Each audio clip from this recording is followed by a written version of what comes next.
El teorema de Salmón nos dice lo siguiente. Si tenemos, por ejemplo, una circunferencia, vamos a dibujar, y cogemos dos puntos cualesquiera externos a la circunferencia, por ejemplo, este punto y este. Ahora tenemos que la razón de las distancias de los dos puntos al centro de la circunferencia, o sea que en realidad si cogemos el centro y cogemos esta distancia y esta,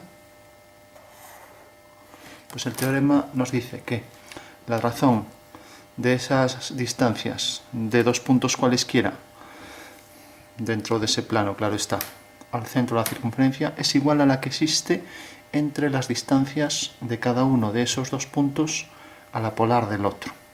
Entonces, para calcular la polar de cada uno, podemos, por ejemplo, coger el punto medio de cada segmento y hacer una semicircunferencia con centro en C y semicircunferencia aquí, punto medio O, con centro en O. Tenemos aquí un punto de corte desde el que hacemos la tangente. Bueno, pues desde este punto hacemos una línea perpendicular a esta línea. Entonces tenemos que esa es la polar. También si hacemos desde aquí la otra tangente, tendremos que necesariamente pasa por este punto. De igual forma, en el punto de corte de esta circunferencia y esta, tenemos aquí este punto. Por este punto hacemos también la perpendicular a esta línea. Entonces tenemos también la polar,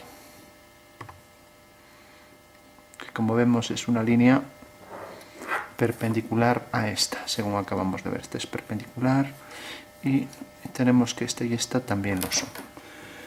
Bueno, pues decíamos que la razón que había entre las distancias de esos dos puntos al centro es igual a la que existe de las distancias a cada uno de los puntos de la polar del otro. Resulta que la polar de este punto es esta. Entonces cogemos esa distancia y aquí tenemos esa distancia. Y ahora tenemos la polar de este punto era esta recta y de este punto era esta. Cogemos esta otra distancia. Entonces ahora ya podemos escribir. Si a esto, por ejemplo, le llamamos a este segmento A y a este B. Y ahora tenemos, por ejemplo, que este es el segmento, le llamaremos, por ejemplo, C, y este es el segmento, por ejemplo, D.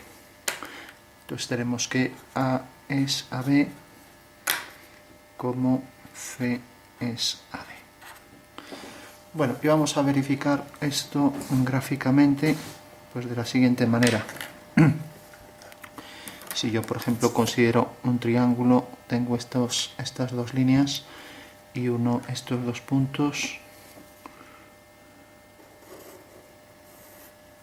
Y ahora lo que hago es, sobre esta línea quiero tener esta distancia. Hago centro aquí y ahora hago un arco hasta que esta línea verde corte aquí, obteniendo aquí la línea verde. Hago lo mismo con esto, paso esta distancia a esta línea, hago centro en este punto, hago un arco y corta aquí. Bueno, pues ya tengo entonces las dos líneas verdes y si ahora hago esta línea y tengo que efectivamente esta línea es paralela a esta, entonces se cumple esta relación, ya que realmente me está diciendo que esos dos triángulos son semejantes por tener aquí el mismo ángulo y siendo estas dos líneas paralelas también tengo que este ángulo será igual que este y este igual que este. De lo que se desprende que estas dos líneas, las voy a dibujar aparte, dividir esta entre esta será lo mismo que dividir una parte proporcional en este segmento a esto, que podemos verificar que es proporcional al momento en que sean paralelas. Por eso decíamos que si cojo esta distancia y esta y calculo el cociente que dan esas dos medidas, pues siempre es igual al cociente que me produce la división entre este segmento y este. Por eso decíamos que era igual a, esa distancia era igual a las distancias que existían entre cada uno de los puntos de la polar del otro. Este tenía aquí su polar y esta era su distancia que pasamos aquí. y lo mismo, la polar de este punto era este y la distancia que pasamos aquí. Bueno, pudimos verificar el teorema de Salmon mediante una construcción gráfica.